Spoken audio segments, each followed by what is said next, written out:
Hello my friends, it's Laura. Welcome to my quarterly review where I go over a little bit of stats from the second quarter of the year. So April, May, and June, how many books I've read, how the quarter was, and then I'm gonna go over pretty much all of my 5 stars in this video, and then we'll pick a top 5.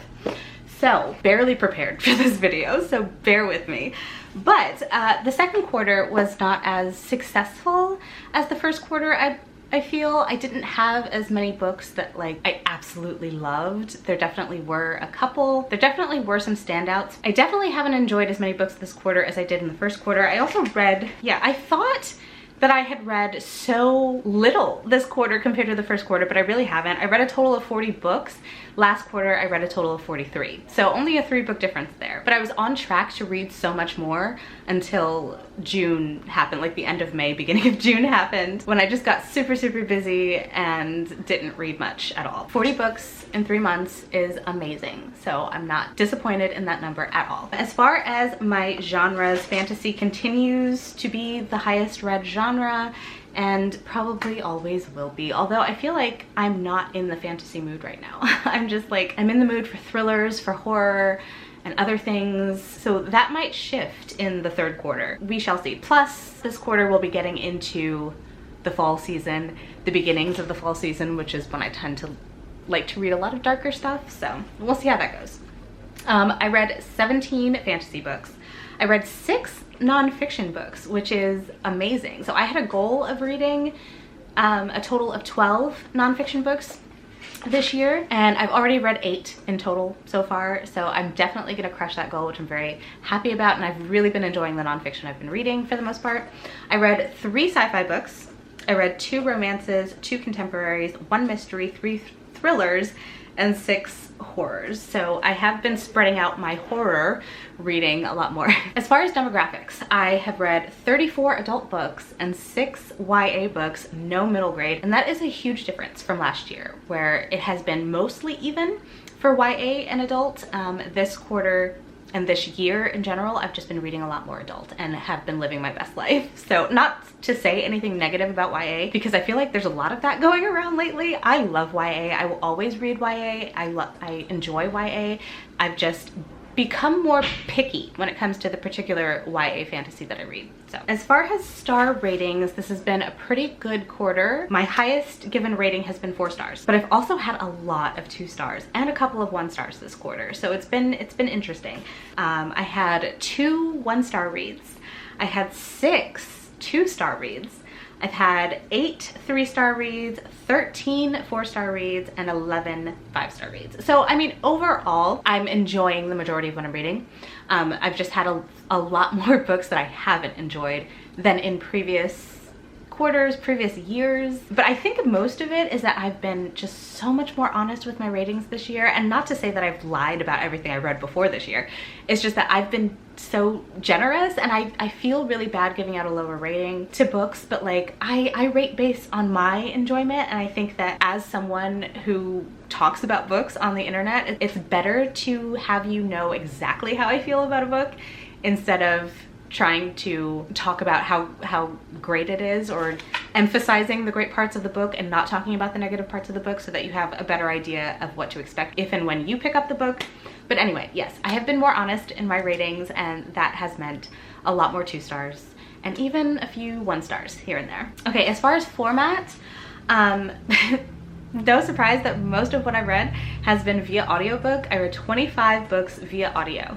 I read 8 physical books. I've read 3 ebooks, and 4 of the books that I've read were a combination of formats. So I either started them physically, continued in audio, or I did both at the same time, or some physically, some ebook, you know, things like that. So that's my mixed media category, 4 of those books. Okay, so those are my stats for the second quarter. Overall, a pretty good reading quarter. I'm very excited for quarter 3 and to see all of the great books that I read going forward.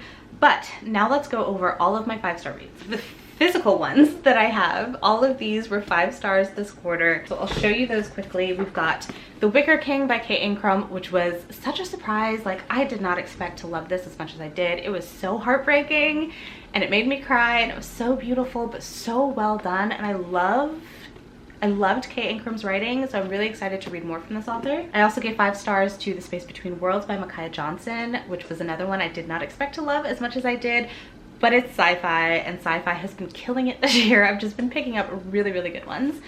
The Bone Charred Emperor by Andrea Stewart, of course, is 5 stars. My favorite sequel I've read this year. I am obsessed.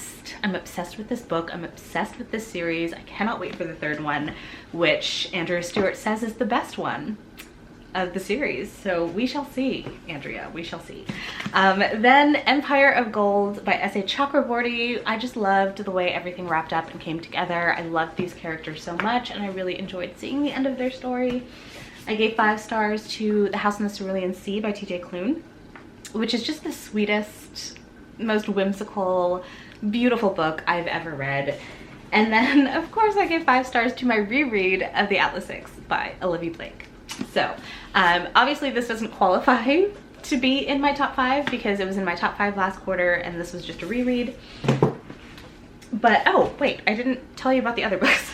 I do have some books that I don't own physically that I gave 5 stars, so let's go over those. I gave 5 stars to Fevered Star by Rebecca Roanhorse, which, looking back on it now, should be more of a 4-star. I was a little bit disappointed with this, not because of the actual story, the writing. It felt very much like a middle book where not much happened action-wise, but it was a lot of setup for what is probably going to be a really great 3rd book. But we didn't focus on the characters that I wanted it to focus on the most, and looking back on it now, I'm a little bit disappointed. I'm not gonna go back and change my rating, but I did give it 5 stars when I finished it because I still loved it, but still a little bit disappointed at the same time. I also gave 5 stars to In the Dream House by Carmen Maria Machado, which is a nonfiction that I thought was absolutely breathtaking. I think Carmen Maria Machado's writing is so stunning, and I definitely want to read more from her as an author. And then, of course, I gave 5 stars to Babel by R.F. Kuang, which I read in May and absolutely adored. Like, it's my favorite book of the year. And then I gave 5 stars to Ship of Destiny by Robin Hobb, which is the 3rd and final book in the live Ship Traders series by Robin Hobb, which I really, really enjoyed, and I'm really excited to continue on in the Realm of the Elderlings series. So those were all my 5 stars.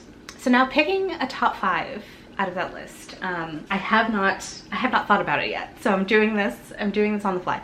Obviously, number 1 has to go to Babel by R.F. Kuang. That book is so amazing. I know I've talked about it in almost every video that I've done recently, but you guys, it's that incredible. I cannot wait for everyone to read it. I think it comes out in August, and I cannot wait. I will probably be rereading it in August when it comes out, but that is number 1.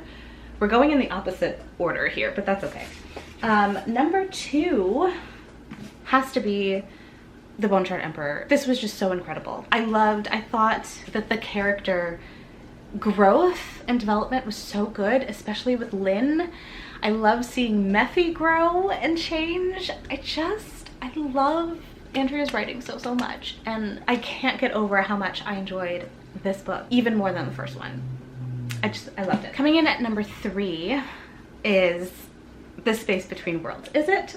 I think it is. I don't know if you guys realize how much I loved this book.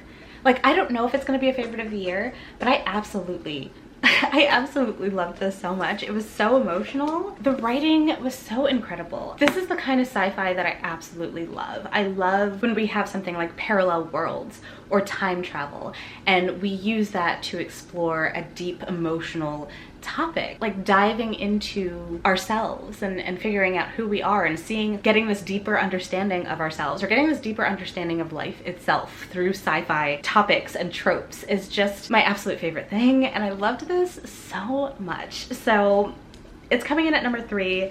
I didn't think it would be so high on the list, but I guess it is, because I really loved it, and I don't think I even realized how much I loved it until I started ranking these. So that's number 3.